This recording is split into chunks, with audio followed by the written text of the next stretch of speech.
এখানে আয়নাগর বলতেছি কয়েকটা আছে, এখন শুনতেছি আয়নাগরের বিভিন্ন ভার্সন সারা দেশ জুড়ে আছে।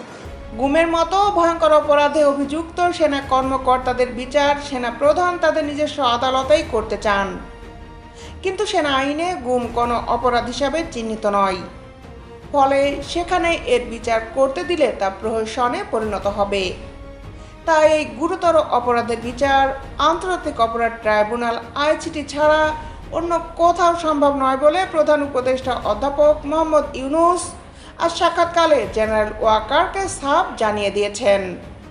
এর সাথে সম্পর্কিত তদন্ত সংস্থাগুলো ইতোমধ্যেই বেশ কিছু অপরাধীকে চিহ্নিত করে তাদের বিচারের মুখোমুখি করার উদ্যোগ গ্রহণ করেছে। বছরের পর বছর তাকে অবস্থায় রাখা হয়েছে। এটা মানুষের সামনে এখন বিচার রইল, কিভাবে আমরা আবার নতুন করে সমাজ গড়তে পারি। গণঅভ্যুত্থান পরবর্তীকালে গত এক বছরে খুন, গুম, দুর্নীতির বিভিন্ন ভয়ঙ্কর সব অপরাধ কর্মে অভিযুক্ত চাকরিরত ও অবসরপ্রাপ্ত ঘৃণিত অনেক শীর্ষ সেনা কর্মকর্তাদের পালিয়ে যেতে সহায়তা করেছেন বর্তমানে উচ্চ আসনে বসে থাকা বেশ কিছু জেনারেল। তাদের এমন সব রাষ্ট্রবিরোধী অপরাধ কর্মকাণ্ডের বিষয়ে তরুণ সেনা অফিসার ও সৈনিকরা প্রচণ্ডভাবে ক্ষুণ্ণ হয়ে আছেন।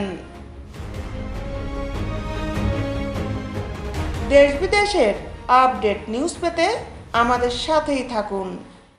Justice television, Dhaka.